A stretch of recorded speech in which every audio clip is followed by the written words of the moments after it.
Okay, all right, guys. So this is part two. Let's solve the rest of the problems.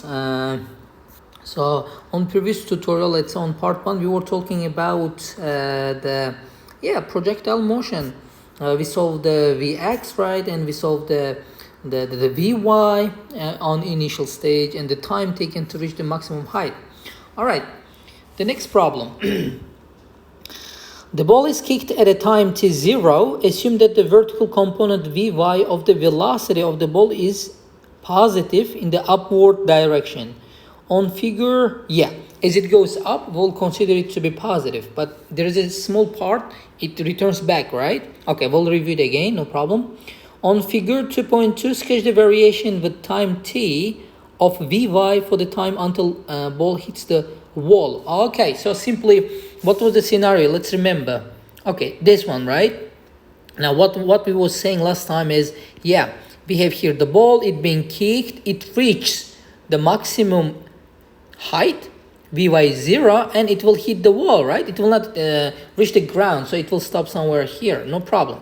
So here we have a Vy, so let me just try to draw it here, increase it, okay? Here it was the ball, okay?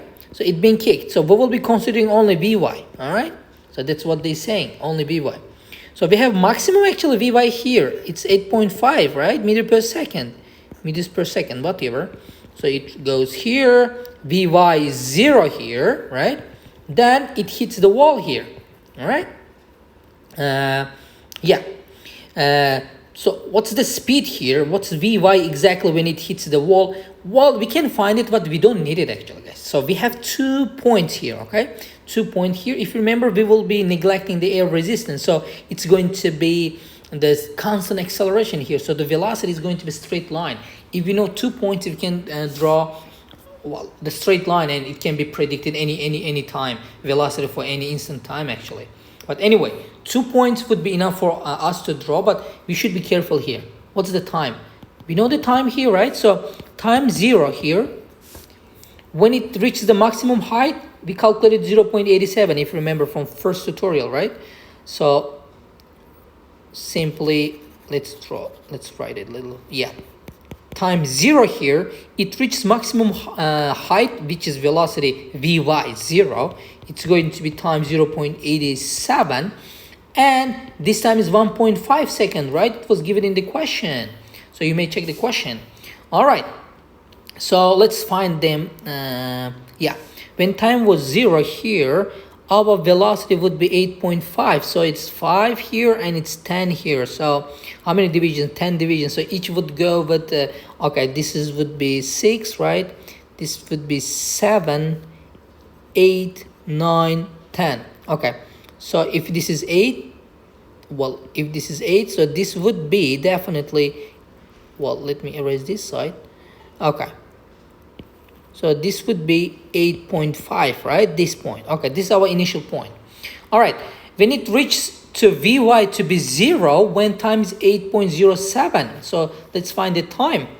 So so this would be definitely 9 here, 9.0. Okay, 8.7 would be, so 1, 2, 3, 5 divisions, just 8.2, 8.4, 8.6, 8.8. So 8.7 would be between them, right? Exactly. So this would be 8.7, this point exactly, okay? Now, let's find them and draw it. Well, the ruler we have, awesome. Okay, so we'll put the ruler here. That's awesome. Okay, then we will be drawing a straight line. Okay, all right, this is the straight line, but we should be careful. Okay, is it this straight line? We have to fix a few things here. We need to get rid of this side because it will start from here. Okay, so we'll be writing 8.5 here. Okay, now, but something we have to be very careful here. Is it going to continue here like this? No, it's not. It will stop when time is 1.5, right? Because it took 1.5 to hit the wall. So we should be finding 1.5. So exactly 1.5 here. So this is the final destination where it hits the wall actually. So We will erase the other side. Okay, sorry. We will erase the other side. Okay. This is the point where it hits the wall. Okay. All right. Okay, so we are done. So this is perfect enough. Calculate the maximum height above the ground. Oh, maximum height. So how we will solve the maximum height? Again, we will be going to where kinematic formula. Okay, sorry. Kinematic equations here, right? Kinematic formulas, basically. So maximum height. So delta x is going to be distance traveled, actually, okay? So that's going to be your maximum height. Which one we will be using? Well, we can simply use the second one, third one, any, but we should use the less variable one. So I would go with the fourth one, actually, okay? It's easy because we know the initial, we know the final to be 0, initial to be, anyway, so let me just take you to here, okay? Let me, so I would go with V final squared equals to V initial. This would be, or you can say simply initial squared. It's up to you. Any notation, they're just notations, right? The formulas are just the, you know, the variables needed to put there. You can use any notation, okay? So V squared plus 2 times A times, I would say H maximum, okay? Because we are considering the maximum height, okay? So if you have a look to the equation 4, the V would be the final velocity. The final point you are considering, the initial would be always initial. 2A would be acceleration. Delta x is going to be the displacement. Basically, in our case, that would be what? H maximum, height maximum. If we considering only y direction. So, yeah. All right, just put the things we know. Final would be what? Final would be 0 here, equals to initial 8.5 meters per second squared, plus 2 times g. It's again negative 9.81, right? Meter per second squared. If you remember, we were talking about it because v is going up, gravity is pulling down. So one of them have to be negative, sorry. Then h maximum we don't know.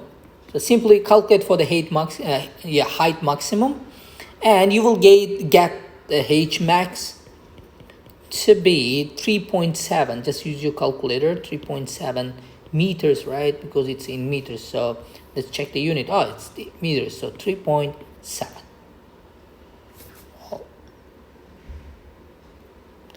3.7. Okay.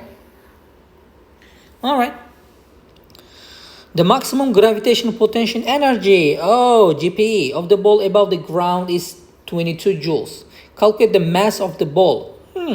Well, okay, we can find the mass based on the joule being or energy being spent to raise from the ground to maximum height, right? So maximum GPE max will happen at maximum height actually, because mg height. M is not changing, G is not changing. Only thing is changing is height. So as height goes up, increases, okay? As the ball increases upward, the GPE will increase. So maximum will happen on maximum height actually. All right. So so this is, sorry. Okay, this is 22 joules. It's given. All right, okay? It's given. Now, mass we don't know. G we know, 9.81. So it's not the energy is not the vector quantity, it's the scalar, okay? So you don't have to consider the direction here. Meter per second squared times height to be what? Or you can say anyway, just go with height. Height would be we just calculated 3.7 meters here, okay? Equals to 22. So you just one equation, one unknown. You can calculate it mass to be. When you calculate it, you will get it 0.6 kilogram. Okay. It's written in kilograms. Sometimes it might be grams, guys. Okay. So don't. So if it's gram, it would be 600. But yeah, 0.6 kilogram. All right. The next question is going to be again this one, guys. We should be here. I just checked that one. Pad. Anyway, so a ball of greater mass is kicked with the same velocity as the ball is in B. Okay. Air resistance is still negligible. We're neglecting it. State and explain the effect, if any, of the increased mass.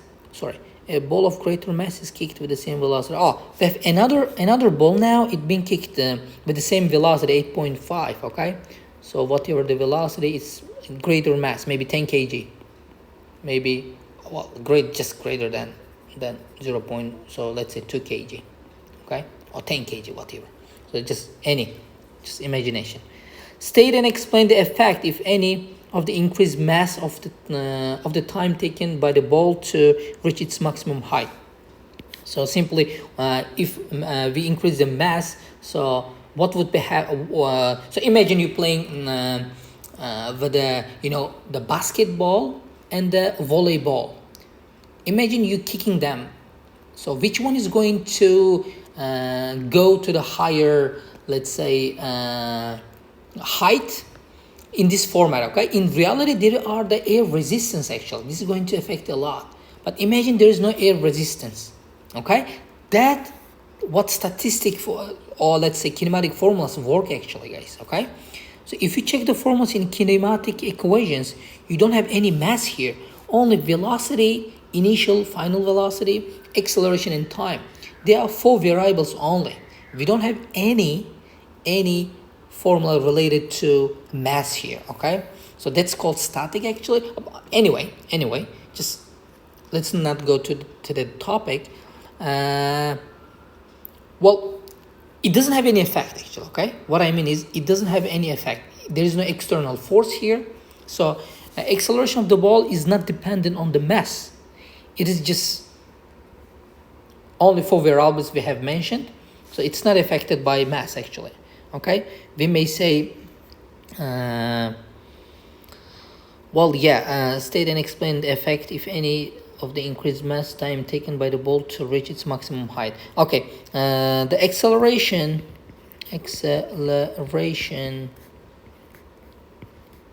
is not dependent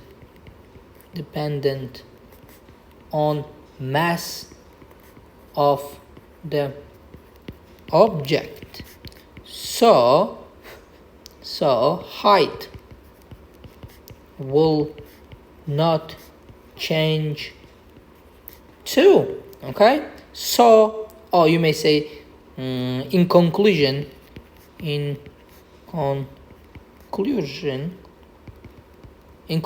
let's say it has no effect. It has no effect on height.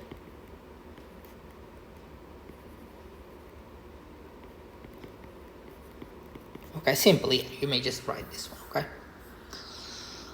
another problem. Okay, question number 3, define force. Well, how we would define force? There are a couple of ways to define force actually. Some people say force is going to be physical action making the object move, or we may say it's a rate of change of momentum simply, right? So if you have a look, like force equals to mass times acceleration, mass times acceleration with delta v over time, it's going to be delta p, momentum, okay, over time. So simply we can say what force is the change in momentum, the change in momentum over time. Okay, that's going to be simply definition of the force. Yeah, that would be fine. State what it means by work done. So what is work done? Simply work equals to force times distance, right? So moving object from one position to another position by applying some force to the parallel of the motion. If you need full definition, perfect full definition would be the definition of the work done actually. Okay, so these guys have to be force, and this force and distance have to be parallel to each other. So moving object,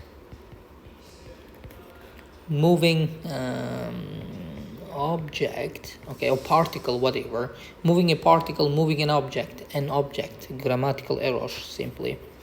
Okay, moving an object from one position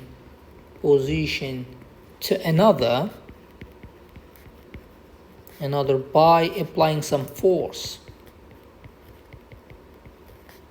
some force, okay, to the parallel direct to the parallel of the motion, to the parallel, let's say parallel of the motion, okay. Oops, sorry, not now, okay. Motion parallel to the motion, right? My bad. To the motion, yeah, that would be perfect definition. Good enough.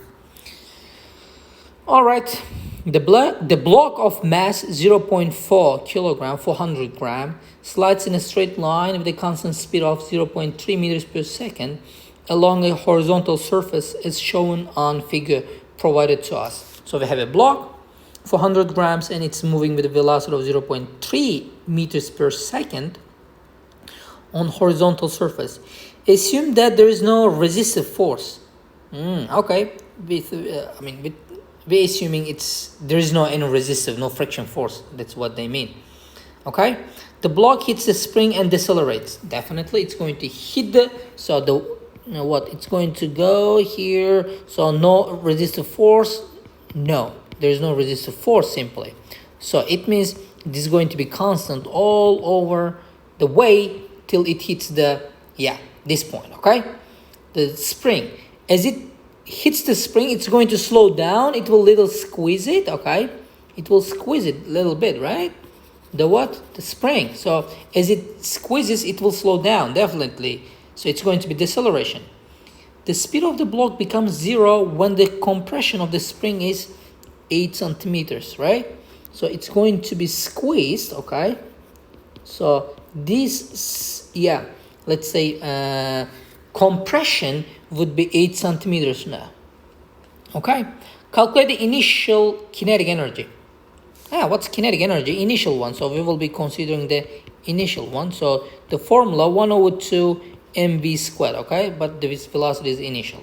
Be very careful. Just remember the formula. It's very easy.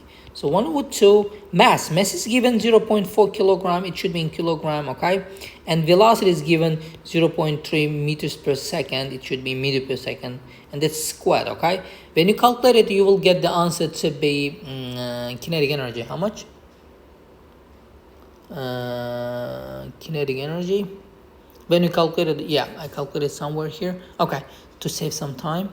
So it would be 0.018 joule, but there is a format in AS level. It's always good to write in terms of 1.8 if you wish, times how many?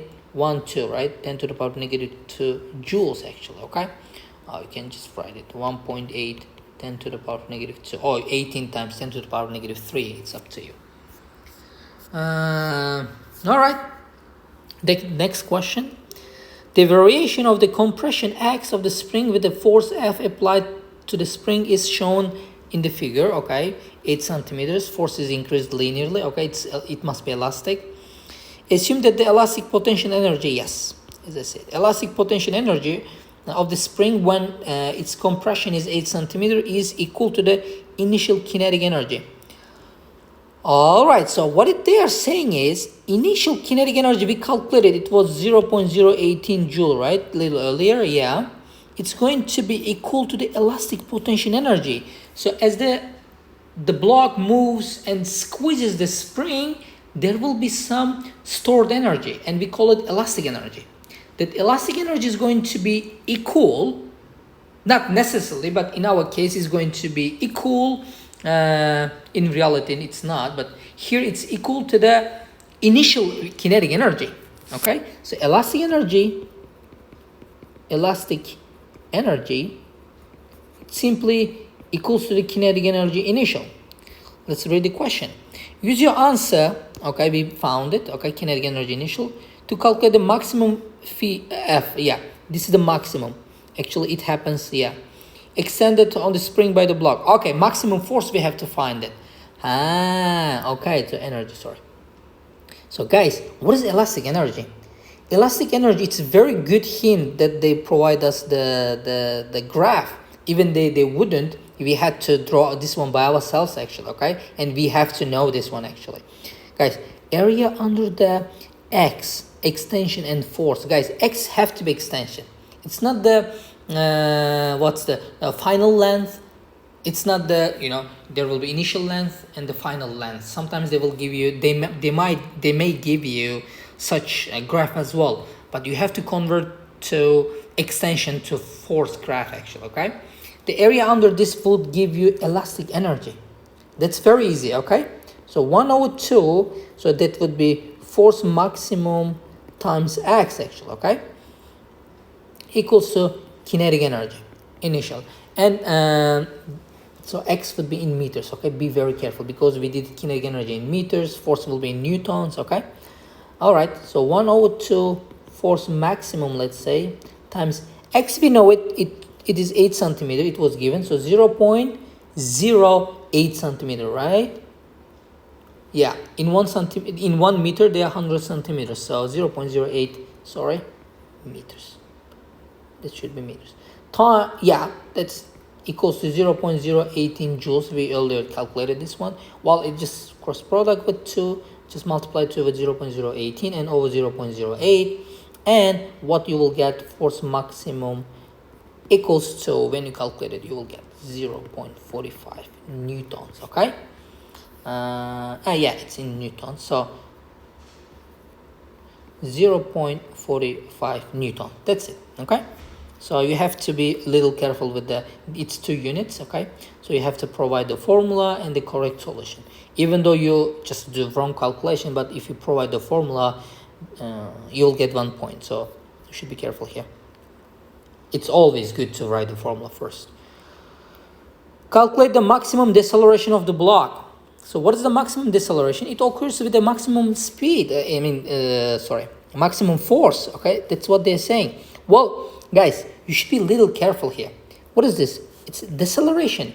It's always saying us, it's like deceleration.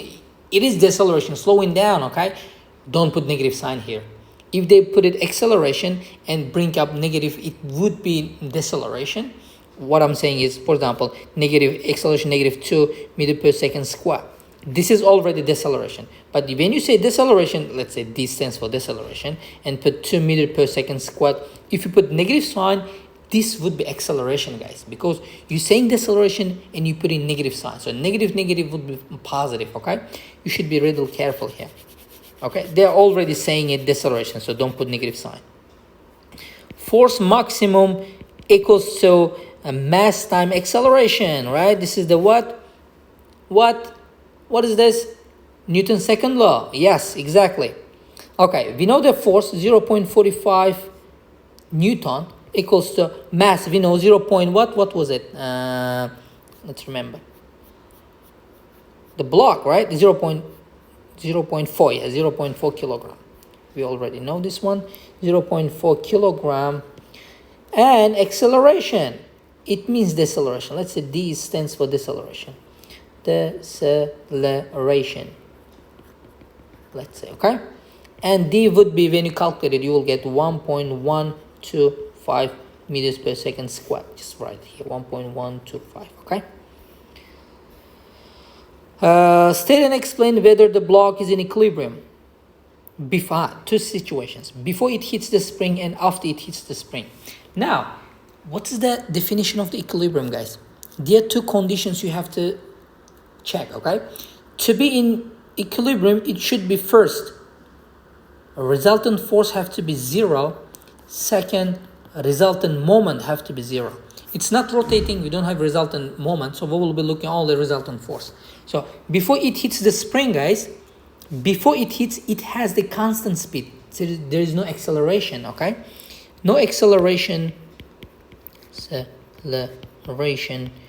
before hitting the what? Hitting the double T maybe? Hitting the spring. So in equilibrium. So it is in equilibrium. It is in equilibrium. Okay? So it's in equilibrium before. But after, so when its speed becomes 0. So this is, well, yeah, speed is 0. This is the final stage. But it's not saying just instant point final stage. It's saying the stage from here it squeezes somewhere here, right? This direction, so this direction, okay? So after start from heating and becoming to zero. So after collision, let's say, after heating or collision, okay? After collision, there is a deceleration. Deceleration. So change in speed, basically. So change in speed, you may say. So after collision, there is it would be better if you say, after a collision, there is a change. There is a change in speed, okay, or velocity. So it is not in equilibrium. Okay, all right. So it's not in equilibrium. All right. So after this question, we will finish our part 2 as well. It took a little time. Anyway, the block is now replaced by another block of the same mass. Okay, we put another block but same mass. Why? Anyway, let's say problem volume being changed. The friction force affect the motion. Okay, bigger maybe. The bigger volume. The frictional force affect the motion of this block so that it has the speed of 0.25 meter per second when it makes the contact with the spring. A short time later, the block has a speed of 0.5 meter per second as it loses contact with the spring and moves back along its original path. Calculate the magnitude of the change. Calculate the magnitude of the change in momentum. Okay. So what is really happening, guys? We will be simply considering. Okay. We have this guy. Okay. The spring here. It hits actually. So it moves here. So before hitting the spring, 0.3 meters per second towards this direction, guys. Momentum is a vector quantity. We should be very careful here. Before hitting the spring, it's 0.3 meter per second. Okay. After it hits the spring, squeezes and turns back. Okay. It changes with the velocity of 0.15 meter per second on the other side. Okay. So changing momentum. What was the change in momentum? Remember, momentum would be mass times velocity. So mass times velocity final minus mass times velocity initial. So if we consider this to be plus, this should be minus the other side. Okay, we should be very careful. Okay, changing momentum. Mass, same mass, 0.4 kilogram. Okay. So 0.4 kilogram times, well, simply we can say mass times minus velocity initial, right? So velocity final would be negative 0.15 meter per second minus 0.3 meter per second. Okay, you understood what I mean, right? So then we will get it. The answer would be negative 0.16. There's no special unit for it. So a kilogram meters per second. Okay. Or you can simply get the kilogram meter per second. Kilogram meter per second, right? Kilogram meter per second. Okay. Well, they are saying change. So in here we don't have to mention the direction. Well, it's minus, so it's going to be a decrease. Anyway, so we can just write 0.16. Okay. So that would be our the answer. Yeah, final answer. Just put it that way.